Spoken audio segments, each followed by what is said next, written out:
हाय, good morning friends. आप लोग कैसे हैं? आज का जो टॉपिक है वो उसी स्टेप्स में जो है आगे है कि न्यूट्रिशन एनिमल्स में कैसा होता है। एनिमल्स में जो न्यूट्रिशन होता है हम आपको पहले ही बता चुके हैं कि 5 स्टेप में होता है। There are 5 steps. तो पहला है इंजेशन, दूसरा है डाइजेशन, तीसरा है एब्जॉर्प्शन, चौथा है एसिमिलेशन और पांचवा है इजेशन। तो हम स्टार्ट करते हैं। Ingestion, process of taking food from outside to inside the body. ऐसी प्रक्रिया जिसके द्वारा हम भोजन को ग्रहण करते हैं, यानी बाहर से लेकर के, अगर ह्यूमन में बात करें तो मुंह में लाने की जो प्रक्रिया होती है वो इंजेशन कहलाता है। डाइजेशन, डाइजेशन जो है मुंह से ले करके और फिर पेट तक जो है, इवन छोटी आंत तक भी होता है। तो डाइजेशन में जो है सबसे पहले हम लोग अगर बात करें तो मुंह में जो इनसॉल्युबल जैसे होता है, बड़े बड़े बड़े टुकड़ों को छोटे टुकड़ों में, मैक्रो मॉलिक्यूल्स को माइक्रो मॉलिक्यूल्स में तोड़ा जाता है। और माउथ कैविटी में दांत है, टीथ हैं और टंग हैं, सैलिवरी ग्लैंड हैं, ये सब डाइजेशन में मदद करती हैं। फिजिकल डाइजेशन होता है टीथ की मदद से। सैलिवरी ग्लैंड जो होती हैं वो सलाइवा प्रोड्यूस करती हैं और सलाइवा जो है फूड के साथ मिल करके जो है, ताकि वो इजीली जो है पास हो सके। और सलाइवा के अंदर होता है सैलिवरी एमाइलेज, जो कि जो है स्टार्च को डाइजेस्ट करती है। शुगर है, ये सब है।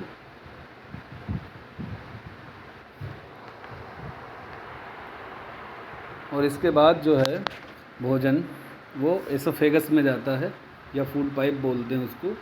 मुंह के बाद वहाँ जाता है और ये मुंह में जो है पेरिस्टाल्टिक मूवमेंट करता है। पेरिस्टाल्टिक मूवमेंट का मतलब है कि जो फूड पाइप होती है उसके अंदर जो मॉलिक्यूल्स होते हैं वो क्या करते हैं, कॉन्ट्रैक्ट होते हैं, एक्सपेंड होते हैं। पहले कॉन्ट्रैक्ट होंगे, फिर एक्सपेंड होंगे, फिर ऐसे चलता रहेगा।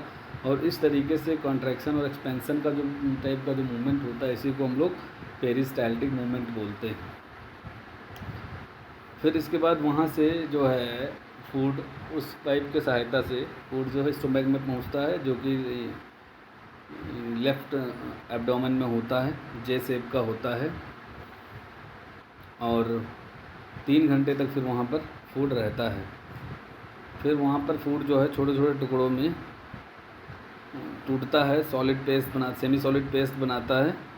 और इस स्टोमक वॉल्स में जो हैं वो 3 प्रकार की ग्लैंड्स होती हैं, ग्रंथियाँ होती हैं, जो कि गैस्ट्रिक जूस सिक्रेट करती हैं। एक है HCl, दूसरा है पेप्सिन और तीसरा है म्यूकस। HCl जो है एसिडिक मीडियम प्रोवाइड कराता है एंजाइम्स के लिए रिएक्शन करने के लिए। यदि HCl ना रिलीज होगा तो क्या होगा कि जो भी एंजाइम्स होंगे वो एक्टिव नहीं होंगे और डाइजेशन नहीं हो पाएगा।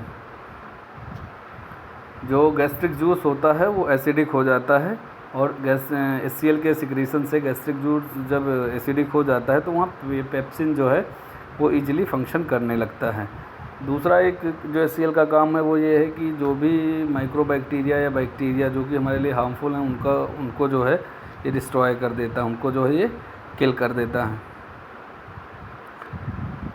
पेप्सिन जो एंजाइम रिलीज होता है वो क्या करता है कि जो प्रोटीन हम लोग खाते हैं उस प्रोटीन को स्मॉल पेप्टाइड्स में तोड़ देता है।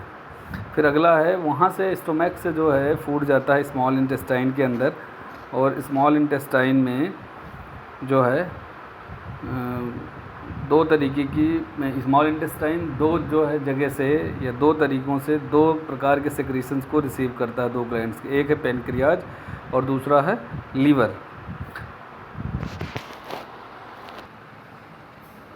जैसा कि हम आपको बता चुके हैं कि स्मॉल इंटेस्टाइन जो है 2 तरीके के सिक्रेशंस को या 2 ग्लैंड्स के सिक्रेशन को जो है रिसीव करती है। एक पेनक्रियाज है, दूसरा लीवर है। पेनक्रियाज जो पेनक्रियाटिक जूस रिलीज़ करता है, उस पेनक्रियाटिक जूस में विभिन्न प्रकार के एंजाइम होते हैं, जैसे ट्रिप्सिन है, लाइपेज है, पेनक्रियाटिक एमाइलेज है, और इंटेस्टाइनल जूस भी रिलीज़ करती है। ये जूस जो है कार्बोहाइड्रेट, ग्लूकोज है, प्रोटीन है या फैट्स है, इनको जो है डाइजेस्ट करने में मदद करती है। कार्बोहाइड्रेट्स को ग्लूकोज में तोड़ती है, प्रोटीन्स को अमाइनो एसिड्स में, और फैट्स को फैटी एसिड और ग्लिसरॉल में। लीवर जो है वो कंटेन करता है, लीवर जो है वो बाइल को बनाता है। बाइल एक ग्रीनिश येलो लिक्विड है जो कि बनता लीवर में है, लेकिन वो जो है स्टोर होता है गॉल ब्लैडर में।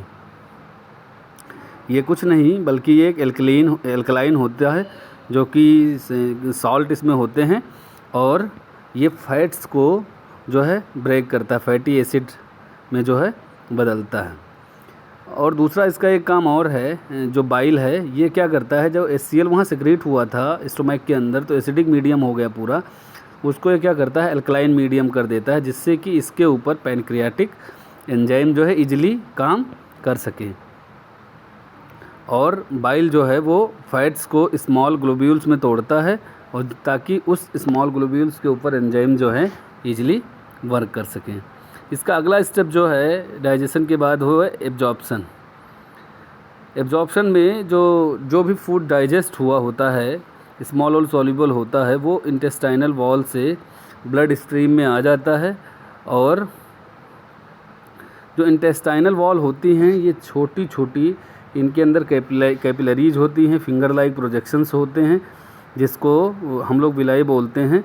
और इस विलाई में ये फिंगर लाइक प्रोजेक्शन होते हैं, तो ये क्या है लार्ज सरफेस एरिया प्रोवाइड कराते हैं, उसकी वजह से जो है रैपिड एब्जॉर्प्शन हो जाता है जो भी फूड डाइजेस्ट हुआ होता है। जैसे ग्लूकोज है तो ग्लूकोज हो जाएगा, प्रोटीन टूट गया अमाइनो एसिड में तो अमाइनो एसिड जो हो जाएगा, फैट टूट गया फैटी एसिड में तो वहाँ से ये जो है उस प्लेटफॉर्म से विलाई से ये लोग ये वहाँ से एब्जॉर्ब हो जाते हैं। एब्जॉर्प्शन के बाद जो है एसिमिलेशन। तो डाइजेशन तो कई जगह होता है, डाइजेशन मुंह में भी होता है, पेट में भी होता है, इवन स्मॉल इंटेस्टाइन में भी होता है।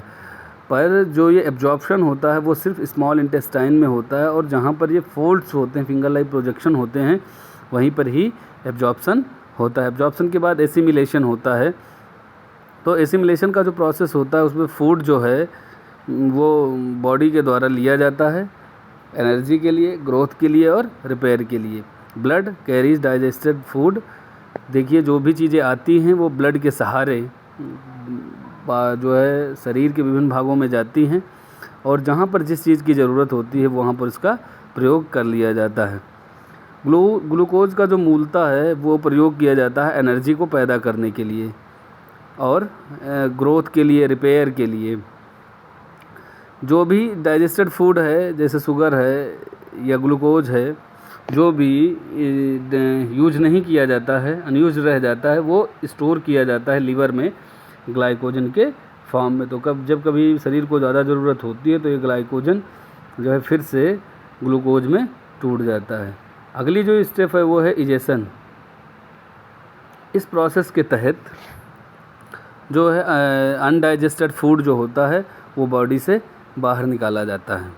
अनडाइजेस्टेड फूड जो है वो रहता है लिक्विड फॉर्म में है, पर चूँकि जब ये स्मॉल इंटेस्टाइन से लार्ज इंटेस्टाइन में जाता है तो चूँकि वहाँ पर विलाई होती हैं, वो विलाई क्या करती हैं कि इसके अंदर का जो है वाटर उसको एब्जॉर्ब कर लेती हैं। तो इससे क्या होता है कि जो लिक्विड रहता है अनडाइजेस्टेड फूड वो सॉलिड में चेंज हो जाता है, और फिर ये एनएस के थ्रू जो है बाहर निकल जाता है। तो किसी भी मल्टी सेल्यूलर में या यूकैरियोटिक एनिमल में जो डाइजेशन होता है, डाइजेशन के 5 स्टेप होते हैं। एक बार फिर से हम रिकॉल कर लें। पहला है जो है इंजेशन है, दूसरा डाइजेशन है, तीसरा एब्जॉर्प्शन है, और चौथा एसिमिलेशन है, पांचवा इजेशन है। आज के लिए इतना ही, मिलते हैं नेक्स्ट वीडियो में। Thank you. मेरे चैनल को सब्सक्राइब करें और लाइक करें।